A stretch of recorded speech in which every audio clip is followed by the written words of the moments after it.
पूरा एयरपोर्ट में छान। अरे यार गलती की आकर बातें हैं ना पाकिस्तानी या इन कंट्रीज़ में, तो फिर ज़्यादा रोक लेते हैं ये। अस्सलाम वालेकुम दोस्तों, मेरा नाम अब्बास और आप देख रहे हैं कतर इन्फो डेली। मेरे दोस्त के कफ़ील ने एक और आदमी जो है बंगाल से ना मंगवाया था काम के सिलसिले में। उन्होंने एक और आदमी भर्ती किया तो आज उसको लेने जाना था एयरपोर्ट पे।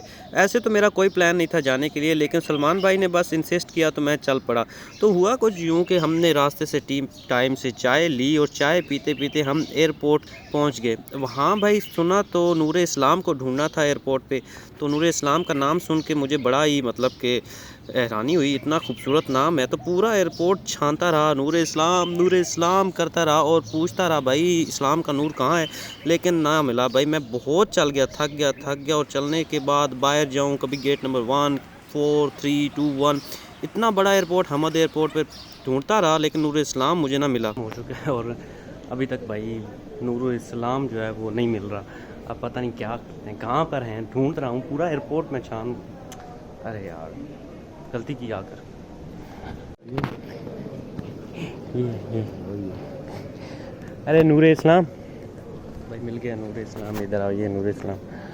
बहुत चलने के बाद हमें पता चला कि भाई नूरे इस्लाम को अंदर सिक्योरिटी वालों ने पकड़ा हुआ था और अच्छी खासी जो इनकी है ना चेकिंग कर रहे थे। क्योंकि भाई जब शुरता देखते हैं ना कि हाजा बंगाली तो फिर सीधा कहते हैं हाजा बंगाली, चल भाई दूसरी लाइन में चल, और उसको वहाँ पे भाई ठीक ठाक उसकी चेकिंग करते हैं और फिर कंफर्म होने के बाद बाहर आने देते हैं। गाड़ी आ गया नूर इस्लाम साहब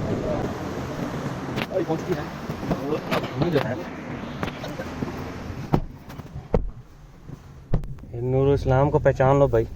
पहले मैं पूरा एयरपोर्ट ढूंढा, नहीं मिला। फिर हमने थोड़ा उधर वेट किया तो अभी तक बंदे आ रहे थे अंदर से। आदमी पूछा अंदर से आदमी आ रहा है, मैं तो मेरे बाहर अंदर ही रुका था। ये दुनिया पूरा इधर उधर डाल के तो हम लोग सब नूर इस्लाम को हमने पिक कर लिया। पूछते हैं कि रोपने था, कैसा सफर रहा। रोपया गया था ना। अरे इनको ना अभी हिंदी समझ नहीं आती, ताज़ा बंगाली इधर है।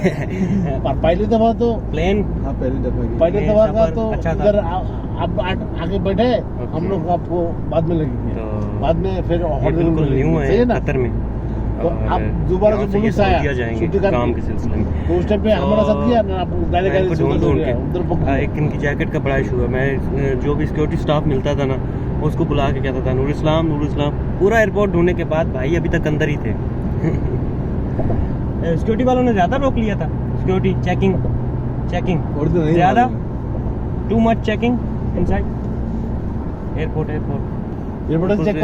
के अंदर बहुत ज़्यादा जल्दी रुकी। क्योंकि एशियंस जब आते हैं ना पाकिस्तानी या इन कंट्रीज़ में, तो फिर ज़्यादा रोक लेते हैं, ये ओवर चेकिंग करते हैं। दूसरे कंट्रीज़ को, यूरोपियन कंट्रीज़ को इतना देखते नहीं, लैंग्वेज का मसला हो जाता है और फिर बड़ा तो। और वैसे भी जो नया बिल्कुल फ्रेश बंदा आ रहा होता है ना, वो समझता है कि वहाँ शुरते खड़े होंगे, अरबी आके मुझे वो गोट लाइफ वाली आपने मूवी देखी होगी ना, कि बड़ा प्रॉब्लम। तो ऐसा नहीं होता, कंफर्टेबल फील करना चाहिए, बड़ा मतलब कॉन्फिडेंटली सबको ना आना चाहिए और थोड़ी थोड़ी लैंग्वेज सीख कर आएँ। उर्दू, इंग्लिश, अरेबिक, इस तरह की लैंग्वेज जब सीख कर जिस कंट्री में जा रहे हैं तो आप लोगों के लिए आसानी होती है एयरपोर्ट पे भी। और दूसरे जब बाहर आप मिलते हैं दूसरे लोगों से तो उनसे बोलने में आपको आसानी होती है।